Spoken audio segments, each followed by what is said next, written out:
നീ കാട്ടാക്കട എവിടെയുള്ളതാണെന്ന് ചോദിക്കുന്ന പോലെയായിരുന്നു കഴിഞ്ഞൊരു വീഡിയോയിൽ നീ എന്തിനാണ് ഫസ്റ്റ് ഗിയറിലിട്ട് വണ്ടി ഓടിച്ചതെന്ന് ഒരുപാട് പേര് കമന്റ് ചെയ്ത് ചോദിച്ചത്. ബൈക്ക് സ്റ്റാർട്ട് ചെയ്യുമ്പോഴും സ്റ്റോപ്പ് ചെയ്യുമ്പോഴും അല്ലാതെ ഫസ്റ്റ് ഗിയറിലിട്ട് ഓടിക്കാൻ പാടില്ലെന്ന് വിശ്വസിക്കുന്ന ആൾക്കാർ ഇപ്പോഴും ഒരുപാടുണ്ട്. പുതിയൊരു സീരീസാണ് മോട്ടോർ സൈക്കിൾ റിലേറ്റഡ് ആയിട്ടുള്ള മിത്സും അതിന്റെ ഫാക്ട്സും ആയിരിക്കും നമ്മൾ ഡിസ്കസ് ചെയ്യുന്നത്. നമ്മുടെ ഡെയിലി റൈഡിംഗിൽ ഫസ്റ്റ് ഗിയറിലിട്ട് വണ്ടി ഓടിച്ചാൽ ബെനിഫിറ്റ് ഉണ്ടാവുന്ന കുറച്ച് സിറ്റുവേഷൻസ് ഉണ്ട്.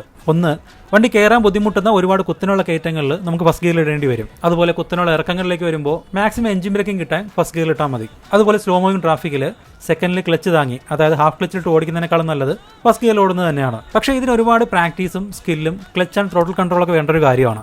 അതുപോലെ ടോൾ ഗൈഡ് ആയിട്ടുള്ള ബൈക്സിൽ സെക്കൻഡിൽ ഓടിക്കണമെന്നുണ്ടെങ്കിൽ ഒരു മിനിമം സ്പീഡെങ്കിലും വേണം. ഫോർ എക്സാമ്പിൾ, ഞാനിപ്പോൾ ഓടിക്കുന്ന ഹോണ്ട CB350ക്ക് 20 km/h താഴെ വന്നു കഴിഞ്ഞാൽ നമ്മൾ ഫസ്റ്റിലേക്ക് ഇടേണ്ടി വരും. ഇല്ലാന്നുണ്ടെങ്കിൽ എപ്പോഴും ക്ലച്ച് താങ്ങണം. അത് വണ്ടിക്ക് അത്ര നല്ലൊരു കാര്യമല്ല. സോ സിറ്റുവേഷനും വണ്ടിക്കും സ്പീഡിനും അനുസരിച്ച് നമ്മൾ ഫസ്റ്റ് ഗിയറിൽ ഓടിക്കുന്നത് പ്രശ്നമില്ലെന്ന് മാത്രമല്ല, നമുക്ക് സേഫ് ആൻഡ് ബെനിഫിഷ്യൽ ആയിട്ടുള്ളൊരു കാര്യം കൂടിയാണത്. പക്ഷേ അതിന് കുറച്ച് പ്രാക്ടീസും സ്കില്ലും വേണമെന്ന് മാത്രം.